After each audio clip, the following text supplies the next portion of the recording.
दोस्तों, स्वागत है आपका एक धमाकेदार वीडियो में। खुश तो बहुत होंगे आप लोग कि बिहार सरकार जग चुकी है।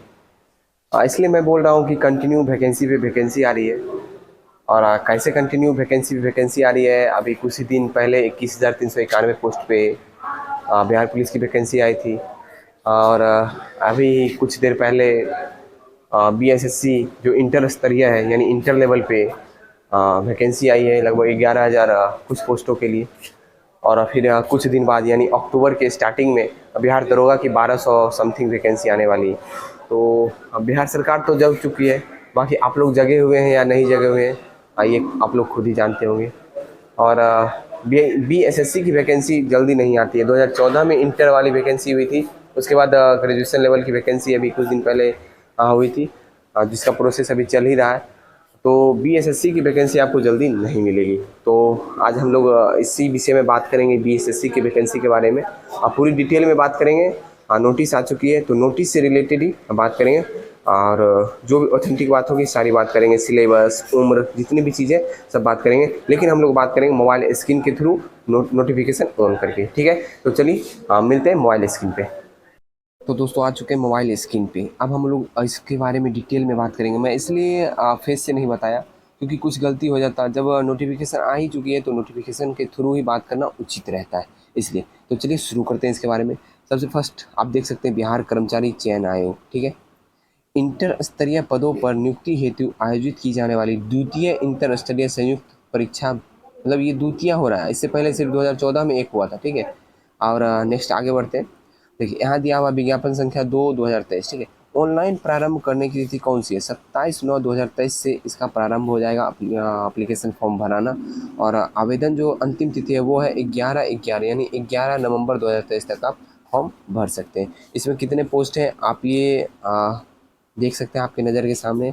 बाकी इसके बारे में मैं डिटेल में बात नहीं करूँगा क्योंकि इसका नोटिफिकेशन मैं डाल चुका हूँ अपने टेलीग्राम ग्रुप में। और हाँ, अगर आप लोग टेलीग्राम ग्रुप से नहीं जुड़े हैं तो जल्द से जल्द जुड़े, क्योंकि वहाँ पे बहुत ही इंपॉर्टेंट चीज़ जितनी भी होती है मैं डाल दिया करता हूँ, जो आप लोग को शायद नहीं मिल पाता होगा। अगर आप टेलीग्राम ग्रुप से नहीं जुड़ेंगे तो कहाँ से मिल पाएगा? जैसे इसकी नोटिफिकेशन आई तो सबसे पहले मेरे ही टेलीग्राम ग्रुप में आई। कोई भी नोटिस, कोई भी रिजल्ट आता है तो सबसे पहले मेरे टेलीग्राम ग्रुप में आता है, क्योंकि मेरे पास टाइम नहीं रहता है कि मैं वीडियो बना के दे पाऊँ। लेकिन इतना तो टाइम मेरे पास रहता है कि मैं अपने ग्रुप में डाल दूँ नोटिफिकेशन, तो इसलिए उसमें जुड़ जाइए। और कुछ इंपॉर्टेंट जैसे कि अभी अमेंडमेंट हुई है जिसमें 3 आर्टिकल ऐड किए गए हैं और एक क्लॉज ऐड किए गए हैं, तो उसके बारे में मैं डाला हूँ थोड़ा सा डिटेल में। तो आप लोग जल्दी से जुड़ जाइए, जिससे कि आप लोग को एग्ज़ाम में बहुत ही हेल्प होने वाली है अगर आप जुड़ जाते हैं। तो चलिए आप इसके पोस्ट देख सकते हैं कि कितने पोस्ट किस पद पे दिए गए। तो टोटल जो है हम लोग इसमें अभी डिटेल में बात नहीं करेंगे, आप लोग खुद से पढ़ लीजिएगा। अगर आप इतने पढ़े लिखे नहीं हैं तो फिर आपका फॉर्म भरना जायज़ भी नहीं है।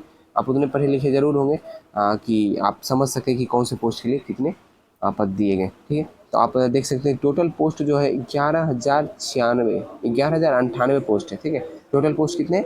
11,098। तो इसमें न्यूनतम शैक्षणिक योग्यता क्या है ये भी हम लोग देख लेते हैं आपके सामने। ऑनलाइन आवेदन समर्पित करने की अंतिम तिथि तक अभ्यर्थी को मान्यता प्राप्त संस्थान से इंटर एवं उपयुक्त तालिका में वर्णित पदों के सामने उल्लिखित न्यूनतम, मतलब इंटर पास होना चाहिए, बस ये है मेन रूप से। लेकिन ये जो है आपके पास पास होने की जो मान्यता है, यानी ऑनलाइन आवेदन समर्पित करने पर आप जिस दिन फॉर्म भर रहे हैं उस दिन से पहले तक, यानी एक दिन पहले तक आपको ये मान्यता मिल चुका होना चाहिए। अगर आप जैसे मान लेते हैं कि 1 नवंबर को फॉर्म भर रहे हैं तो 30 अक्टूबर तक यानी 31 अक्टूबर तक आपको ये मान्यता मिला हुआ होना चाहिए कि आप इंटर पास हैं। ठीक है, नेक्स्ट। हाँ, तो फॉर्म भरने से पहले और कुछ ये चीज़ आरक्षण के बारे में दिया हुआ है, इसे हम लोग को देखना बहुत इंपॉर्टेंट है। ठीक है, हम लोग देख लेते हैं।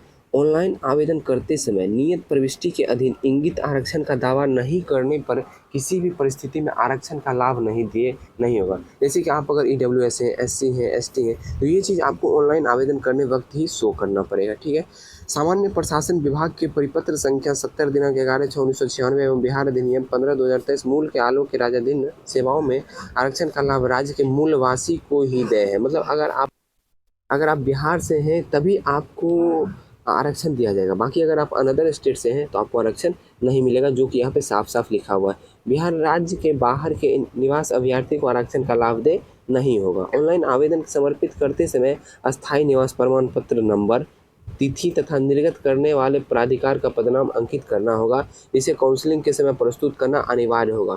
तो इस चीज़ को बहुत ही ध्यान से पढ़ लीजिएगा आप लोग कि अगर आप जिस समय फॉर्म भर रहे हैं उस समय आपके पास अस्थायी निवास प्रमाण पत्र होना चाहिए और उसका नंबर लगेगा, उसका तिथि लगेगा और जो उसमें सिग्नेचर करेंगे उनका नाम भी अंकित करना होगा वहाँ पे जब आप फॉर्म भर रहे हैं, जो जिसकी ज़रूरत आपको काउंसलिंग के वक्त पड़ेगी। ये नहीं कि आप फॉर्म भर दिए और उसके बाद उसे खो दिए, उसे खोना नहीं है। इसकी ज़रूरत आपको काउंसलिंग के वक्त पड़ेगी, उसे संभाल के रखना है। दूसरा आगे, आरक्षित कोटे के अभ्यर्थी अपनी जाति के अनुरूप, बस वही जाति भी बनाना आपका ज़रूरी है। आवेदन ऑनलाइन पत्र में दावा किए गए आरक्षण श्रेणी किसी भी परिस्थिति में परिवर्तन नहीं होगा। अगर आप एक बार आरक्षण श्रेणी डाल दिए तो कोई भी परिस्थिति में ये परिवर्तित नहीं होगा। नेक्स्ट है अनुसूचित जाति जनजाति, सेम चीज़ वही काउंसलिंग के समय अनिवार्य होगा, जो अभी आप बनवा लेंगे। चलिए आगे हम लोग बात कर लेते हैं। हम लोग बात करेंगे अभी उम्र सीमा के बारे में। उम्र सीमा की गणना जो है 1/8/2023 के आधार पर की जाएगी, परंतु वैसे अभ्यर्थी जो दिनांक 1/8/2015 को सरकार द्वारा निर्धारित अधिकतम उम्र सीमा धारित करते हो एवं उक्त तिथि तक निर्धारण शैक्षणिक योग्यता धारण करते हो, वो भी उम्र सीमा के आधार पर सामान्य प्रशासन विभाग पत्रांक 212 दिनांक 23/1/2006 के आलोक में इस परीक्षा के लिए पात्र होंगे। तो आपको पता ही होगा। तो इसकी जो न्यूनतम उम्र सीमा है आप देख सकते हैं यहाँ पे आपके सामने में, न्यूनतम उम्र सीमा 18 वर्ष है, ठीक है। और उसके बाद आपको पता ही होगा कि आरक्षित वर्ग की जो पुरुष की न्यूनतम उम्र सीमा 37 है। और ये एक मेन पॉइंट है, अनारक्षित वर्ग के महिला की जो न्यूनतम मतलब अधिकतम उम्र सीमा है वो 40 वर्ष है। बाकी आप लोग को जो आरक्षण मिलता है उसके हिसाब से जितनी भी उम्र सीमा छूट मिलती है वो मिलेगी, ठीक है। नेक्स्ट आगे ये देख लेते हैं हम लोग कि परीक्षा शुल्क क्या लगेगा। फॉर्म भरने वक्त आपको, अगर आप सामान्य वर्ग, पिछड़ा वर्ग या अत्यंत पिछड़ा वर्ग के पुरुष अभ्यर्थी हैं तो 540 रुपये लगेंगे। ये आप लोग खुद ही पढ़ लीजिएगा कि कौन सी श्रेणी में आप आते हैं और आपको कितने पैसे लगेंगे, टाइम वेस्ट नहीं करना इधर। और यहाँ पे आप देख लीजिए परीक्षा की प्रकृति जो होगी वो वस्तुनिष्ठ होगी। एक पॉइंट यहाँ पे दिया हुआ रहता है कि अगर 40,000 से अधिक आवेदन होता है तो उसके लिए प्रारंभिक परीक्षा होगी और उससे एक से अधिक चरणों में परीक्षा की जाएगी इसकी, ठीक है। ऐसा ये जो है इसका दिया हुआ है। बाकी ये कहने के लिए 40,000 से तो अधिक फॉर्म फिल होता है, आपको पता ही होगा। और प्रारंभिक परीक्षा के कोटिवार उपलब्ध रिक्तियाँ 5 गुना संख्या बराबर अभ्यर्थी चयन किए जाएंगे। जितनी अभी वैकेंसी आई है 11,098, उसकी 5 गुना वैकेंसी जो है प्री में क्वालिफाई किया जाएगा मेंस के लिए, ठीक है। नेक्स्ट आगे बढ़ते हैं। अब हम लोग बात करेंगे इसके सिलेबस के बारे में, जो बहुत इंपॉर्टेंट है एग्जाम के पॉइंट ऑफ व्यू से। तो फर्स्ट आ गया सामान्य अध्ययन सिलेबस में, फिर सामान्य विज्ञान एवं गणित आ गया और तीसरा आ गया मानसिक क्षमता यानी रीजनिंग। तो आप कहेंगे कि इस समय कितने क्वेश्चन किस सब्जेक्ट से आने वाले, उसके बारे में हम लोग अभी बात करते हैं, ठीक। सबसे फर्स्ट है सामान्य अध्ययन, इससे आपको मिलेंगे 50 क्वेश्चन। कितने मिलेंगे? 50 क्वेश्चन। दूसरा है सामान्य विज्ञान एवं गणित, इससे आपको मिलेंगे 25 क्वेश्चन सामान्य विज्ञान से और 25 क्वेश्चन मैथ से, ठीक है। और ये जो है मानसिक क्षमता यानी रीजनिंग, इससे आपको मिलेंगे 50 क्वेश्चन, यानी टोटल जो होंगे वो 150 क्वेश्चन होंगे। ये आप देख सकते हैं यहाँ पे लिखा हुआ है कि कुल प्रश्नों की संख्या 150 होगी और एक क्वेश्चन अगर आप सही बनाते हैं तो उसके 4 नंबर मिलेंगे, लेकिन एक क्वेश्चन अगर आप गलत बनाते हैं आपके 1 नंबर कट जाएंगे। परीक्षा की अवधि 2 घंटा 15 मिनट होगी, बस यही जो है। और परीक्षा जो क्वेश्चन होगा वो हिंदी और इंग्लिश में होगा। और हिंदी में गलत, इस चीज़ को ध्यान रखिए, अगर हिंदी में क्वेश्चन गलत है तो अंग्रेजी के प्रश्न को मान्य दिया जाएगा, यहाँ पे साफ साफ लिखा हुआ है, ठीक है। बाकी ये सिलेबस आपको भी पता है कि सिलेबस यहाँ कुछ रहता है, क्वेश्चन कहीं से भी आ सकता है, यानी पूरा जीके से क्वेश्चन आपको आएगा, ठीक। नेक्स्ट गणित में आपको पता ही है। बाकी एक चीज़ यहाँ पे लाभ होगा आपको गणित में कि एडवांस मैथ इसमें नहीं पूछा जाएगा, लेकिन आप लोग इस बात के भूल में नहीं रहेगा कि एडवांस मैथ आपको नहीं पूछा जाएगा, ठीक है।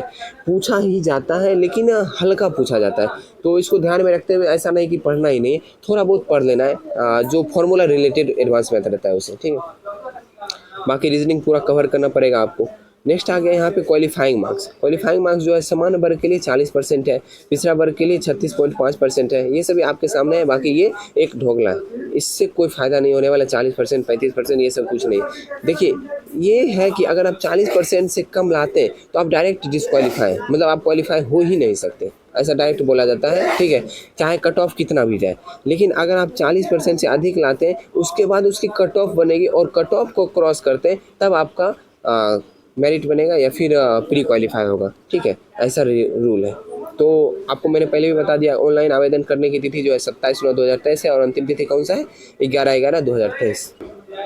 तो नेक्स्ट आप लोग सब कुछ देख ही सकते हैं। जो भी यहाँ पे है फॉर्म कहाँ पे भराएगा, bssc.bihar.gov.in के वेबसाइट पे फॉर्म फिल होगा। कब से होगा, 27 तारीख से। तो बाकी आपको आशा करता हूँ कि सारी जानकारी मैं आपको दे पाया हूँ, और सारी जानकारी अगर आपको मिल गई है तो एक बात मैं आपको और बता दूँ कि इस इंतज़ार में नहीं रहिएगा कि लास्ट डेट में फॉर्म भरेंगे। मेरा अगर रिक्वेस्ट माने या फिर जो भी समझे मानते हैं तो आप 20 अक्टूबर या 22 अक्टूबर से पहले फॉर्म भर दीजिएगा, ठीक है। 20 अक्टूबर या 22 अक्टूबर से पहले फॉर्म भर दीजिएगा, क्योंकि साइट लैग करने लगेगा, फिर फॉर्म फिल नहीं होगा। तो बिहार सरकार, और एक चीज़ और ध्यान में रखिएगा कि अगर आप फॉर्म भर रहे हैं तो उसे 2 से 3 बार ज़रूर चेक कर लीजिएगा, क्योंकि साफ साफ लिखा हुआ है कि इसे सुधारने के लिए कोई भी अगला डेट नहीं दिया जाएगा, ठीक है। तो इस गलती को बहुत अच्छे से ध्यान रखते हुए आप काम कीजिएगा, ठीक है। तो आशा करता हूँ कि सारा डाउट क्लियर हो गया होगा और ये वैकेंसी को लेकर आप बहुत ही उत्सुक होंगे। तो अपनी पढ़ाई जारी कर दीजिए। बाकी तो पढ़ाई मैं अपने चैनल पे अभी करवाने वाला हूँ आप बहुत जल्दी, और इस पर एकदम बहुत ही टूट के हम लोग शुरू होंगे। मार्केट में जितनी भी पुस्तक आएगी सारी पुस्तक हमारे चैनल के थ्रू आप लोग को कवर करवाई जाएगी, ठीक है। तो चलिए मिलते हैं नेक्स्ट वीडियो में। जय हिंद।